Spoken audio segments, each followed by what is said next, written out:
오늘은 우리 함께 읽은 말씀 가지고 관점이라는 제목 하에 함께하는 말씀 나누도록 하겠습니다. 우리가 2장 후반절부터 오늘 우리가 함께 읽은 3장까지 두 가지 질문에 대한 사도의 답변이다라고 여러분들이 생각하시면 된다고 했죠. 하나는 왜 그렇게 영광스러운 하나님의 몸된 교회인 우리에게 이런 부족한 면들이 있느냐? 왜 우리가 하나님의 그런 놀라운 사랑을 받은 사람들이고 하나님이 창세전에 택정하셔서 따로 불러 세운 이들인데 왜 우리 안에는 여전히 이런 연약함이 있고 왜 여전히 우리 안에는 이런 죄를 이기지 못함이 있고 왜 여전히 우리 안에는 이런 부족함들이 있느냐, 결핍이 있느냐, 이것에 대한 질문이 먼저 있었어요. 그에 대한 대답이 2장 후반절이었죠. 그리스도가 우리의 모퉁이 돌이 되어서 우리는 그 안에서 함께 성전으로 지어져 간다. 이게 바로 사도가 첫 번째 대답이었습니다. 그러므로 우리는 완성된 성도가 아니라 지어져 가는 중에 있는 성도이다. 예수 그리스도를 닮아가는 중에 있다. 우리는 성화의 길을 걷고 있다. 이게 이제 첫 번째 답이었죠. 두 번째 질문은 무엇이었냐? 그렇게 대단한 하나님의 사도된 당신은 왜 지금 감옥에 갇혀 있습니까? 당신이 감옥에 갇혀 있다라는 것은 당신이 전한 복음이 가짜 혹은 능력이 없음을 뜻하는 것 아닙니까? 당신이 감옥에 갇혀 있다는 것은 하늘의 하나님으로부터 당신이 버림받았다는 뜻 아닙니까? 라는 그 질문에 대한 답이에요. 오늘 우리가 함께 읽은 본문이 말이죠. 자, 이걸 여러분들이 염두에 두고 요것을 생각하면서 사도가 에베소 교회에게 지금 답을 주고 있다라고 하는 관점으로 이 본문을 읽어야 이 본문이 도대체 무엇을 말하는지를 우리가 해석할 수 있어요. 요것 없이 그냥 읽어 쭉 나아가면 이게 무슨 말인지 도무지 갈피를 잡기가 어렵다는 것이죠. 자, 이 두 가지 질문에 대한 답이다. 이렇게 생각을 하고 오늘 본문 안으로 같이 들어가 보겠습니다. 똑같은 일도 그리고 똑같은 환경도 어떤 관점으로 보느냐에 따라서 해석이 달라지고 또 무엇이 달라지느냐, 적용이 달라집니다. 물컵에 담긴 물이 아주 유명한 비유이죠. 물컵에 물이 담겨 있는데 누군가는 보면서 뭐라 그래요?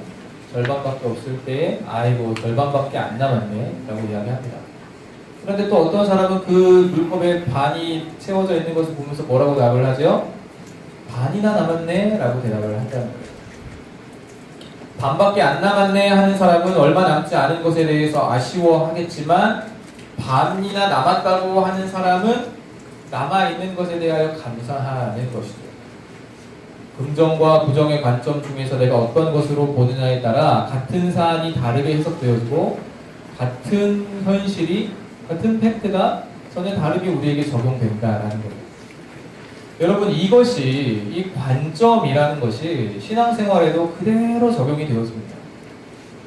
성도가 살아갈 때 만나게 되는 수많은 일들 앞에서 어떤 관점은 하나님이 기뻐하시는 길을 우리로 하여금 걷게 하는데 반대로 또 어떤 관점은 우리로 하여금 하나님의 뜻과 반대되는 길로 걸어가게 만든다는 거예요. 이런 차이가 어디에서 발생되는 것이냐? 사실이 다르기 때문일까요? 환경이 달라졌기 때문일까요? 아닙니다. 딱 한 가지, 관점이 다르기 때문이에요. 관점이 다르기 때문에. 어느 관점으로, 어떤 관점으로 보느냐에 따라 달라진다는 것이죠. 에베소 교회와 사도 바울이 같은 사안을 놓고 전혀 다른 관점으로 지금 보고 있고 똑같은 사건을 전혀 다른 관점 하에 다르게 해석을 하고 있다는 거예요. 그래서 에베소 교회 성도들은 사도 바울이 갇힌 것을 보며 낙심하고 절망하고 이제 끝났다라고 말하는 반면에 사도 바울은 자신이 감옥에 갇히게 된 이것이야말로 이방인 성도들에게 영광이 된다라고 오늘 본문이 이야기를 하고 있습니다. 나는 너희를 위하여 감옥에 갇힌 것이고 내가 이렇게 감옥에 갇힌 것이 여러분들에게는 영광스러운 일입니다. 라고까지 이야기를 하고 있어요. 도대체 뭐가 이렇게 차이가 나느냐? 하나님의 관점으로 보고 있느냐 보고 있지 못하느냐 여기에 달려있다는 거예요. 에베소 교회 성도들은 하나님의 관점으로 보지 못한 반면 사도 바울은 이 모든 되어진 일들과 지금 현재의 일들과 현 상태를 무엇으로 봤느냐? 하나님의 관점으로 보고 그것으로 해석하고 그것으로 말하고 있다는 것이죠. 사랑하는 여러분, 저와 여러분은 하나님의 관점으로 보는 하나님의 사람들이어야 할 줄 믿습니다. 믿습니다. 잘 안 들리세요?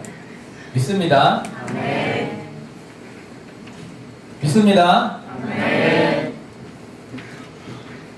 믿습니다. 이런 거 한번 해보고 싶었어요. 자, 오늘은 그래서 이 관점이라는 것을 같이 볼 건데, 오늘 말씀의 결론은 이거예요. 저는 귀납법 안 좋아합니다. 저는 연역법을 좋아해요.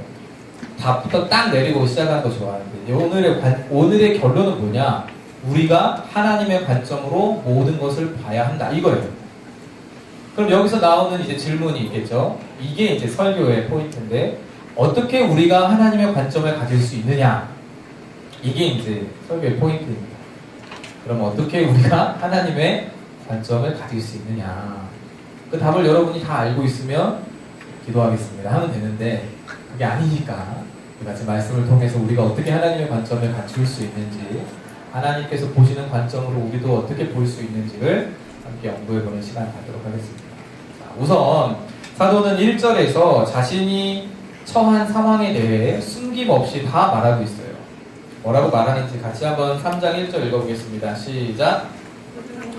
그러므로 그리스도 예수의 일로 너희 이방인을 위하여 갇힌 자 된 나 바울이 말하거니와. 자, 그는 자신이 갇혀있는 이 상황에 대하여서 숨기려고 하거나 피해 가려고 하지 않습니다. 어떻게 조금이라도 축소시켜서 말하려고 하지 않고 그냥 있는 그대로 담담하게 말해요. 나는 갇혀있다 라고 이야기를 하고 있는 것이죠. 에베소 교회 성도들이 생각하는 것과 전혀 다른 마음을 가지고 있는 것을 좀 적극적으로 드러내 보이고 싶어 하는 것 같아요. 게다가 사도는 스스로를 뭐라고 소개를 하느냐? 그리스도 예수의 일로 너희 이방인을 위하여 갇힌 자 된 나 바울이라고 이야기를 하고 있어요. 그러니까 자기 자신에 대해서 여러분 때문에 갇혀 있는 사람입니다. 여러분 이방인들을 위해서 갇혀 있는 사람입니다. 그리고 더 나아가서 그리스도 예수의 일로 인하여 갇혀 있는 사람입니다. 라고 자기 자신을 소개하고 있어요. 이 문구를 통해서, 이 성경 구절을 통해서 우리가 볼 수 있는 것은 무엇이냐? 사도는 자신이 감옥에 갇혀 있는 이 상황에 대해 전혀 거리낄 것이 없고 전혀 문제시 삼고 있지 않다는 거예요. 여러분은 사도가 갇혀 있었던 그 감옥에 대하여서 본 적이 없기 때문에 이 말이 아무런 감동으로 다가오지 않지만, 저는 수차례 이야기한 바와 같이 신혼여행 갔을 때 사도 바울이 갇혀있던 감옥을 가서 보았어요. 이번에 몇몇 사람들이 유럽 여행 간다고 이탈리아 간다 하던데, 로마가 코스에 있는 분들은 반드시 포로 로마노에 가서 마메르틴이라고 하는 사도 바울이 갇혀있는 감옥을 꼭 가보시기 바랍니다. 신혼여행으로 이탈리아 들렸다 스위스 갔다 하는 분들이 있대요. 바티칸 가지 말고 여기를 꼭 가야 돼요. 바티칸 가면 사실 별거 없어요. 바티칸 벌써 계획 세웠구나. 바티칸 안 가도 돼요. 근데 베드로 대성당은 보고 싶긴 한데, 어쨌든 바티칸보다 더 의미 있고 더 은혜되는 곳이 여기예요. 사도 바울이 갇힌 감옥. 근데 감옥이, 여러분 우리가 생각할 때 감옥은 어때요? 슬기로운 감옥 생활인가? 그런 드라마에 나오는 그런 걸 상상하잖아요. 그렇지 않아요. 완전 그냥 무슨 불바닥이고 돌바닥이고 햇볕이 하나도 들어오지 않고, 과연 사람이 여기서 살 수 있을까 싶은 그런 곳이에요. 가택연금을 당했을 때가 아니라 진짜 감옥에 갇혀 있을 때, 사도 바울의 인생 말년에는 거기 있었다는 거예요. 거기. 그러니 이 어두컴컴한 것에서 뭐가 보이지도 않고 빗줄기 하나 없고 물줄기 하나 없는 여기서 사도 바울이 과연 정신을 온전히 유지하고 있을 수 있었을까, 그런 생각이 들 정도로, 과연 여기서 어떻게 사람이 살 수 있을까 싶을 정도의 곳이 바로 사도 바울이 갇혀있던 감옥이에요. 근데 그게 지금까지 남아있다는 게 더 신기하죠. 어쨌든 그 안에 있으면서도 당당하죠. 도대체 이런 당당함이 어디서 나온 것일까? 감옥에 갇혀 있다는 것이 우리 생각할 때는 도저히 견딜 수 없는, 자유를 모두 다 속박당했고 편안함이라고 찾아볼 수 없고 미래에 대하여 기약할 수 없는 이 막막한 현실이 우리 눈에 볼 때는 너무나 힘들어 보이는데, 사도에게는 아무런 문제가 되지 않는 것처럼 보인다는 거예요. 어떻게 이렇게 당당하게 굴복하지 않고 있을 수 있었을까? 그 비결을 사도가 2절에서 이야기합니다. 우리 같이 한번 2절 읽어보겠습니다. 시작. 하나님의 그 은혜의 경륜을 너희가 들었을 터이라. 자, 여기서 경륜이라고 하는 아주 생소한 단어가 나오지요. 이 경륜이라는 단어는 여러 가지 의미로 쓰이지만 1장에서 쓰이기도 했고 3장에서 또 쓰이고 뒤에 가서 한 번 더 쓰입니다. 그런데 이 1장과 3장에서 쓰이는 용례가 조금 달라요. 1장에서는 쉽게 말해서 경영이에요. 하나님의 경륜이라고 하면 하나님께서 이 세상을 어떻게 경영해 가시고 자신의 뜻을 어떻게 이루어 가시는가를 말하는 단어예요. 근데 오늘 본문, 우리가 읽은 이 본문에서의 경륜은 어떤 의미를 갖냐면 직분이라는 의미를 가져요. 그러니까 쉽게 말하면 여러분을 위하여 하나님이 내게 은혜의 직분을 주셨다는 것을 다들 들었을 것입니다. 이렇게 지금 말하고 있는 거예요, 사도가. 다시 한번 이야기하겠습니다. 여러분을 위하여 하나님이 내게 은혜의 청지기 직분을 주셨다는 것을 여러분이 다 들었을 것입니다. 지금 사도가 에베소 교회를 향하여서 그렇게 말하고 있다. 경륜은 그럼 뭐예요? 직분을 뜻해요. 여기서. 이 상황을 초월하는 믿음이 어디에서 오느냐? 바로 2절에서 나옵니다. 하나님이 내게 주신 은혜의 직분. 사도는 주 안에서 바르게 세워진 정체성 여기에서 모든 것을 초월하는 믿음을 가지고 있음을 우리에게 보여주고 있습니다. 에베소 교인들은 그가 투옥되었다는 사실 그것 때문에 흔들렸고 그들은 지금 자신들에게 복음을 전해준 사람이 한 치 앞을 내다볼 수 없을 위기 상황을 만났다는 그 사실 때문에 자기들이 누구인지도 망각하고 있는데 망각하는 수준에 이르게 되었는데 교회라는 것이 어떤 공동체인지도 다 잊어버리는 그런 흔들릴 지경에 이르게 되었는데 사도는 오히려 당당하게 말하고 있어요. 어떻게 그럴 수 있다고요? 하나님이 내게 주신 은혜의 직분을 여러분도 들었을 것입니다. 무엇이죠, 여러분? 사도는 자기 정체성이 확고했어요. 하나님이 자기에게 은혜로 주신 직분, 즉 정체성, 자신의 신분, 자신의 역할, 그것을 확실하게 붙잡는 사람이었기 때문에 그렇습니다. 주 안에서 이루어진 정체성이 확실히 세워져 있을 때 우리 또한 흔들리지 않을 수 있어요. 내가 예수 그리스도 안에서 어떤 사람인 줄을 여러분들이 알 때에 흔들리지 않습니다. 내가 하나님의 놀라운 은혜와 사랑 안에서 어떤 사람이 되었는지를 여러분이 알 때에 여러분 세상의 수많은 어려움들과 위협들과 또 여러분들을 흔드는 모든 것들 앞에서 여러분들이 결코 흔들리지 않을 수 있습니다. 사랑하는 여러분, 여러분은 어떠합니까? 여러분은 정말 어떠십니까? 진정으로 그리스도인이라는 정체성이 확실하게 여러분의 마음에, 의지에, 생각에 새겨져 있습니까? 여러분은 그리스도의 제자라고 하는 그 정체성이 여러분의 삶에 아로새겨져 있습니까? 여러분은 하나님의 자녀라는 정체성이 새 언약에 참여한 하나님의 백성이라는 정체성이 하나님의 권속이라는 그 정체성이 여러분에게 올바로 새겨져 있습니까? 여러분은 그 정체성을 붙잡는 가운데 살아가고 있습니까? 아니면 제대로 세워지지 않은 채 그냥 되는 대로 살아가고 있지는 않습니다. 이게 안 되면 모든 게 다 흔들려요. 왜냐? 여러분, 이 정체성은 신앙의 뿌리이기 때문에 그래요. 사실상 이 정체성은 내 신앙의 근본이에요. 이 정체성이 제대로 뿌리 박히지 않고 제대로 심겨져 있지 않으니까 자꾸만 갈등이 빚어지는데 별것 아닌 비바람에 한번 불어닥치는 그 바람에 금방 휩쓸리고 금방 부러지고 금방 모든 것들이 다 드러나는 거죠. 내 안에 숨겨두고 있었던 모든 것들이 다 한 번에 드러나게 되는 거예요. 태풍이 오는 것도 아니고 장마가 온 것도 아닌데. 사랑하는 여러분, 이 말씀을 참 준비하면서 사실은 제가 이 설교를 하는 것이 너무너무 마음으로 불편했어요. 왜냐, 이게 좋은 이야기로 여러분들에게 전달되기가 어렵다는 걸 너무 잘 알기 때문이죠. 설교하다 보면 제가 여러분을 책망하는 자리에 있는 것처럼 비출까봐 그것이 너무 무섭고 그게 너무 싫었어요. 책망해서 그런 말 들어서 좋을 사람 아무도 없잖아요. 그렇죠?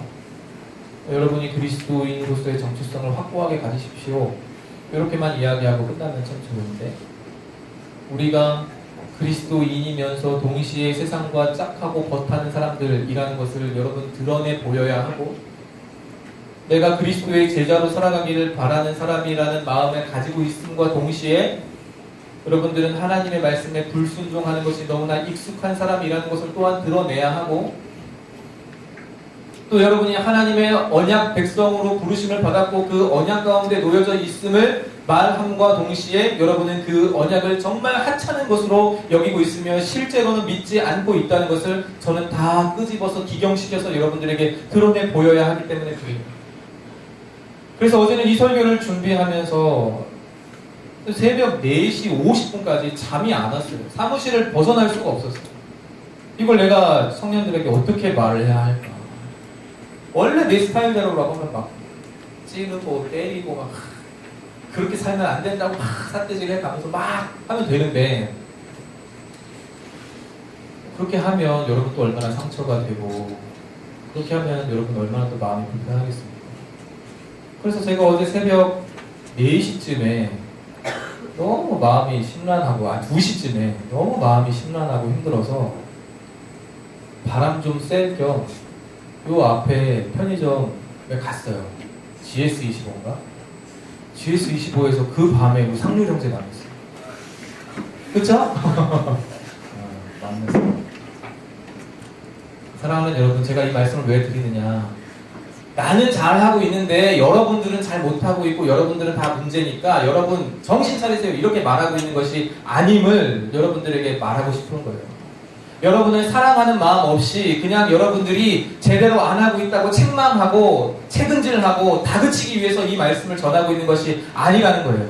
한 사람의 설교자로서 여러분들의 영혼을 관리하고 담당하는 담당 목사로서 여러분들이 정말 영혼이 잘 되고 범사에 잘 되기를 소망하는 마음 가운데 하나님의 말씀의 진리가 말하는 것을 여러분들에게 전달해야 하는데, 그 전달 방식이 혹이라도 여러분의 마음에 상처를 주거나 혹은 나는 잘하고 있는데 여러분은 못하고 있다고 책망하는 모습처럼 비추게 될까봐 그것이 너무 두렵다는 것이죠. 사족이 길어졌는데 여러분, 정말 두려운 것은 제가 이렇게 강하게 이야기해서 여러분들이 그것을 듣고 저 목사님 혼자 잘났나 막 이렇게 생각하는 거, 그게 두려운 것이 아니고, 이 말씀이 다 끝나고 난 뒤에도 여전히 여러분은 하나님의 자녀로서의 정체성보다는 세상 가운데 살아가는 나라고 하는 정체성을 더 귀한 것으로 여기고, 혹은 하나님 주신 은혜 안에서 여러분의 정체성을 발견하거나 예수 그리스도 안에서 정체성을 발견하기보다는 다른 무언가를 통하여서 여러분의 정체성을 삼으려고 하는 그 악한 시도가 여전히 남아있을까봐 저는 그것이 더 겁이 난다는 것입니다. 주 안에서 진정으로 사랑하는 여러분, 모호한 정체성을 가지고 있으며 확실하게 세워져 있지 않은, 하나님의 말씀으로 인하여 세워져 있지 않은 다른 정체성을 가지고 있으면 여러분, 그 사람에게 어떻게 하나님이 은혜를 주시겠습니까? 그 사람에게 어떻게 하나님께서 놀라운 은혜의 손길들을 베푸시겠습니까? 우리 바라기는 이 자리에 모인 우리 사랑하는 청년들이 하나님의 말씀과 그분의 놀라운 사랑과 우리 주 예수 그리스도 안에서 확고한 정체성을 심고 발견하고 찾고 만들어가는 귀한 은혜의 역사가 있기를 간절히 바랍니다. 주 안에서 신앙생활 좀 멋지게 하시기 바랍니다. 왜 시험 앞에서 떱니까? 왜 취업 앞에서 떱니까? 왜 사람들 앞에서 주눅듭니까? 왜 세상 앞에서 위축됩니까? 여러분이 여러분의 영적인 정체성을 너무도 모르고 있기 때문에 그런 것 아닙니까?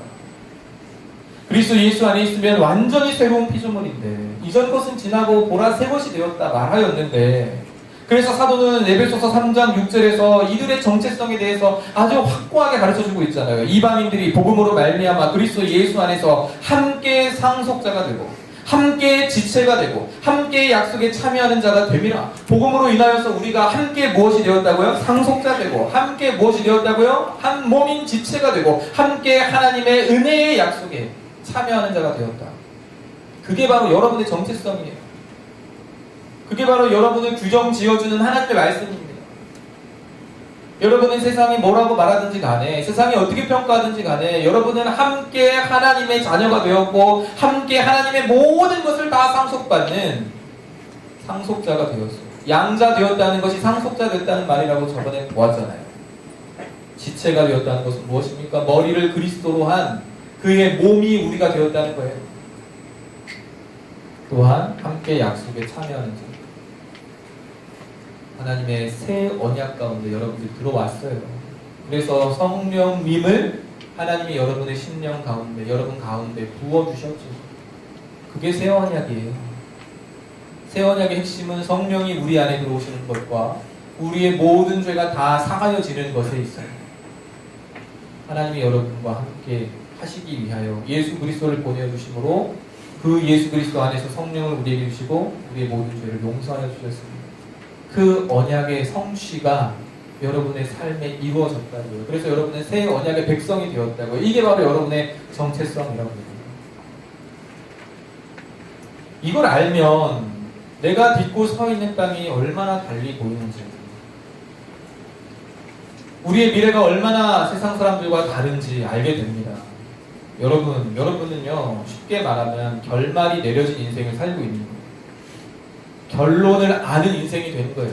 다 왜 불안해하고 염려해요? 내 인생의 결말이 어떻게 될지 모르기 때문이잖아요. 이 취업 전쟁 가운데서 내 결말이 어떻게 될지, 이 기말고사 기간 동안에 내 결말, 즉 성적이 어떻게 될지 우리는 모르잖아요.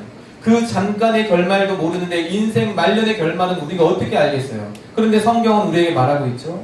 하나님의 백성들의 결말이 어떤지를 말하고 있죠. 함께 하늘에 앉히시니, 그게 바로 여러분의 결말이에요. 그리스도 예수 안에서 함께 하늘의 왕 노릇하는 것이 바로 여러분들의 결말입니다. 근데 뭐 걱정할 게 있어요? 뭐 염려할 게 있습니까? 그 예수 그리스도와 함께 살리셨고 함께 세우심을 받았고 함께 하늘에 앉은 사람이 되었는데 남보다 조금 덜 버는 게 그게 뭐가 그렇게 문제가 됩니까? 남들보다 조금 덜한 직장에 간 게 뭐가 그렇게 문제가 돼요? 에? 연애 좀 못하면 어때? 막 비웃대, 바울클럽이라고 하면서. 아니 진짜 대단한 연애들 하셨네 진짜. 한 명이 조만간 솔로로 지낸 지 만일이 된다면서 마법사가 된대. 나보고 가가지고, 목사님 저 친구는요 조만간 막 솔로가 된 지 만일이라 마법사가 돼요. 아이고 대단한 해리포터 나셨네. 그럼 좀 어때요? 그럼 좀 어때? 천국을 위하여 스스로 성불구자 된 사람도 있다고 예수님이 복되다 그랬는데. 그건 아니지만 미안합니다. 연애 좀 못하면 어때? 우리의 결말이 다 정해져 있는데. 할렐루야. 통장 잔고 좀 비어있으면 어때요? 좀 못생기면 어때요? 여러분, 제가 있죠. 딴소리인데 죄송합니다. 안정환 선수 여러분 알아요? 지금 이제 안정환 해설위원이죠? 안정환 씨 알아요? 네. 그 안정환 씨를 처음 제가 봤을 때가 98년도인데 세상에 이렇게 잘생겨도 되나 싶을 정도였어요. 와, 머리도 말총머리 딱 해가지고 얼마나 잘생기고 멋있는지. 대우 로얄스 소속이었는데 그래서 4-5명 끌고 그냥 유린하더니 혼자 골 넣어요. 그래서 지금 우리는 상상도 못하는 세리에 A에 소속과 페루자 소속으로 전격 이적해서 갔어요. K리그에서 뛰다가. 근데 요즘 안정환 냉장고를 부탁해 이런 데 나오는 데 보니까 완전 후덕해졌대. 그때는 그렇게 날렵하고 멋있고 막 현빈하고 둘이 화장품 CF 나왔는데 현빈이 졌어요. 안정환이 얼마나 잘생겼는지. 안 믿는 눈치인데 내가 축구팬이라 그렇게 후한 점수를 준 거 아니에요. 진짜 안정환이 그렇게 잘생겼었어요. 근데 지금은 어때요? 나만 못하? 속마음이 너무 깨끗하다고 그러니까. 여러분, 외모도 오래 안 간다 이 말을 하고 싶은 거예요. 쉽게 말해서. 좀 어때요? 확고한 주 예수 안에서의 정체성을 세우는 여러분 되시기 바랍니다. 그의 은혜로 말미암아 정체성을 삼는 여러분들 되시기 바랍니다. 그럼요. 그러면 달리 보여요. 다르게 해석할 수 있어요. 다른 관점을 가질 수 있어요. 다른 정체성에서 다른 관점이 나옵니다. 또한 바른 정체성에서 바른 관점이 나옵니다. 주 안에서 진정으로 살아가는 여러분, 예수 그리스도 안에 있는 것으로 여러분의 정체성을 삼으시길 바랍니다. 세상이 나를 어떻게 평가해 주는지, 남들이 나를 어떻게 보는지 그것 가지고 정체성 삼지 마세요. 내가 남보다 조금 더 잘하는 그 무언가 가지고 정체성 삼지 마세요. 예수 그리스도가 여러분의 정체성이 되어야 합니다. 아멘입니까, 여러분? 자, 이렇게 정체성을 확립하고 나면, 정체성을 확인하고 나면, 정체성이 세워지고 나면 그때 뒤따라오는 게 있어요. 뭘까요? 그것은 바로 사명입니다. 사명. 정체성이 제대로 세워져 있어야 그 정체성에 따르는 사명을 확인할 수 있고 그 사명대로 살 수 있어요. 여러분, 군인의 사명은 뭐죠? 군인의 사명이 뭐예요? 우리 군인 와이프 어디 갔어요? 군인의 사명이 뭐예요? 군인의 사명은 국민의 생명과 안전을 지키는 거예요. 재산을 지키는 거예요.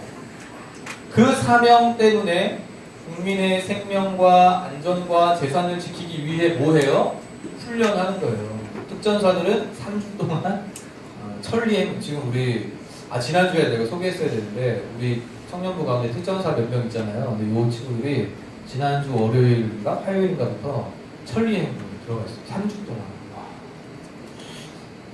특전사에서 받아주지도 않았겠지만 특전사 안 오면서 얼마나 감사한지. 3주 동안 어떻게 천리를, 무슨 이야기를 하는 것입니까, 여러분? 기도해 주지 않은 것으로 안전하게 잘 다녀올 수 있도록 기도해 주시기 바랍니다. 어쨌든 군인이라는 정체성에서 무엇이 나와야? 사명이 나오죠. 정치인들의 사명은 뭐예요? 입법 활동을 통해서 나라와 민족을 보다 더 좋은 방향으로 이끌어가고 우리 사회의 여러 가지 문제들을 해결하며 국가를 운영해 나가는 것, 그것이 바로 정치인들의 사명입니다.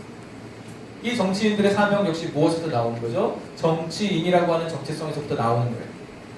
사도는 자신의 정체성, 즉 하나님의 은혜의 직분 맡은 자라고 하는 것에서부터 사명을 끄집어냅니다. 그것을 이야기해요. 그것은 바로 이방인들에게 복음을 증거하는 것, 이것이 바로 자기의 사명이라고 말하죠. 3장 7절에서 이렇게 이야기를 합니다. 이 복음을 위하여 그의 능력이 역사하시는 대로 내게 주신 하나님의 은혜의 선물을 따라 내가 일꾼이 되었습니다. 사도 바울은 가장 먼저 자신이 은혜의 청지기임을 자인하였고 이어서 자신이 그리스도의 비밀을 깨달은 자라는 정체성을 확인하였어요.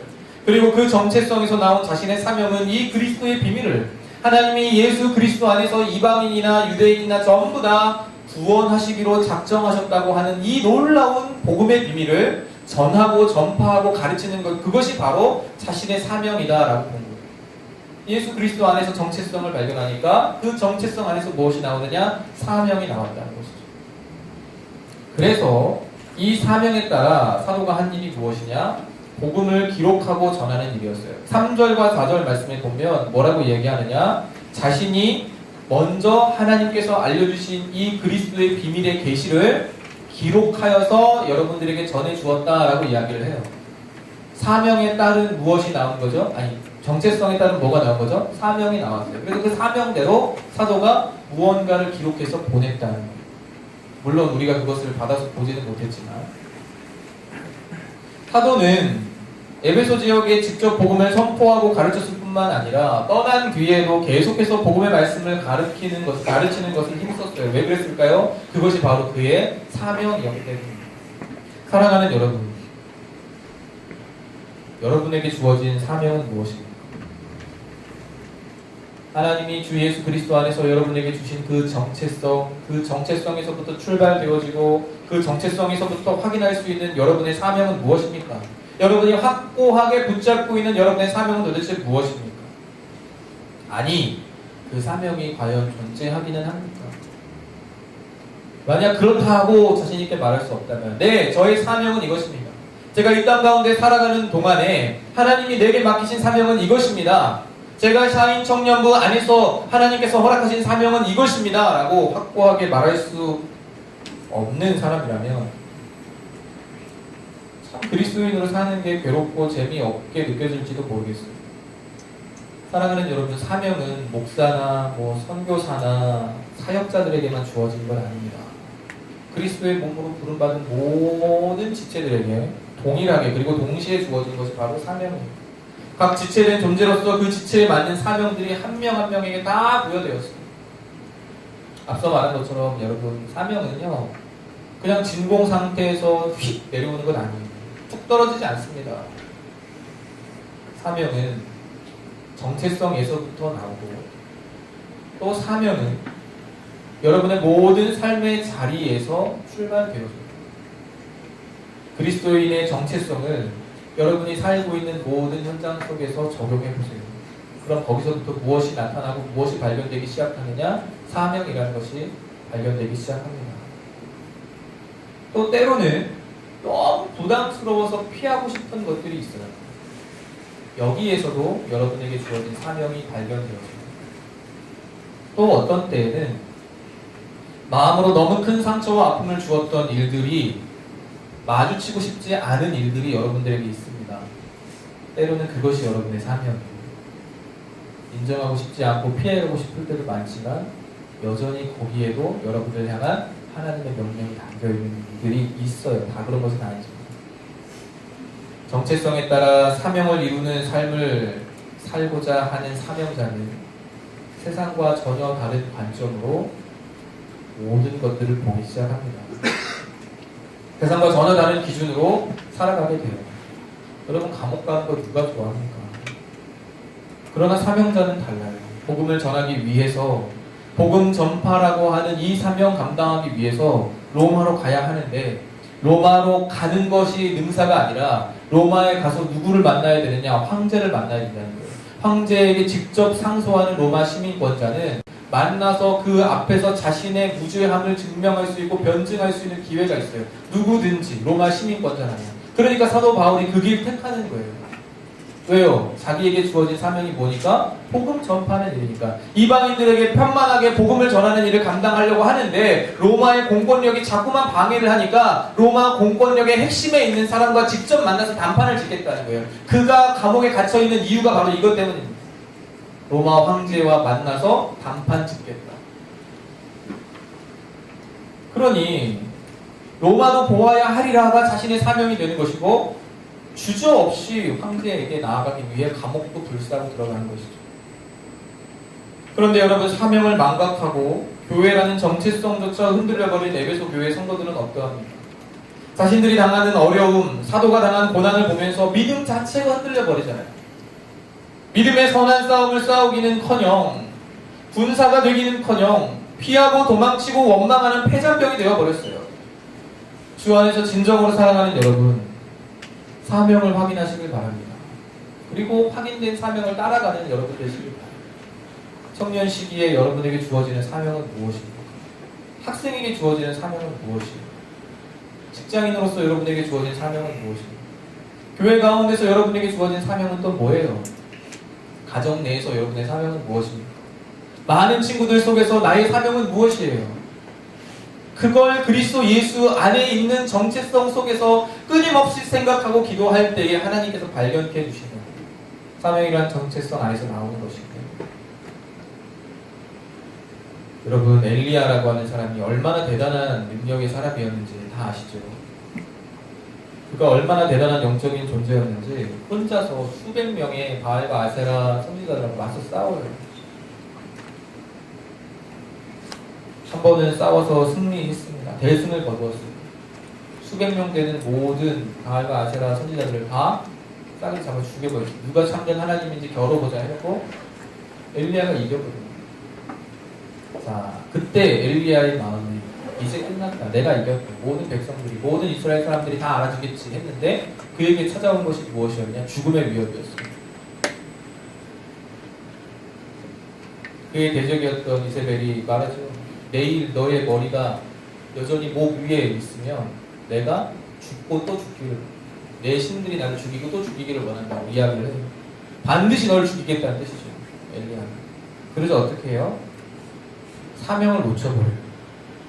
죽는 것에 대한 두려움과 위협에 대한 걱정으로 완전히 사명을 망각해버립니다. 그래서 도망쳐서 하나님께 뭐라고 말을 하죠? 하나님, 이제 나만 남았습니다. 하나님, 이제 나만 남았습니다. 내 조상들도 다 죽고 선지자들 다 죽고 이제 나 하나 남았습니다. 나도 이제 그만하랍니다. 여러분, 그때 하나님은 어떻게 하시는 줄 아세요? 그때 다시 사명을 새롭게 해주세요. 그때 하나님이 해주신 방법이 능력을 내가 배로 더해줄게 이게 아니었어요. 그래, 너 다시 돌아가봐. 내가 너에게 완전 어벤져스 붙여줄게. 이런 것도 아니었어요. 무엇이었죠? 후계자를 세워라. 선지 학교를 세워라. 왜요? 바알에게 무릎 꿇지 않은 7,000명 나가요. 그리고 예후에게 찾아가라. 이 새로운 사명 3가지를 주셨어요.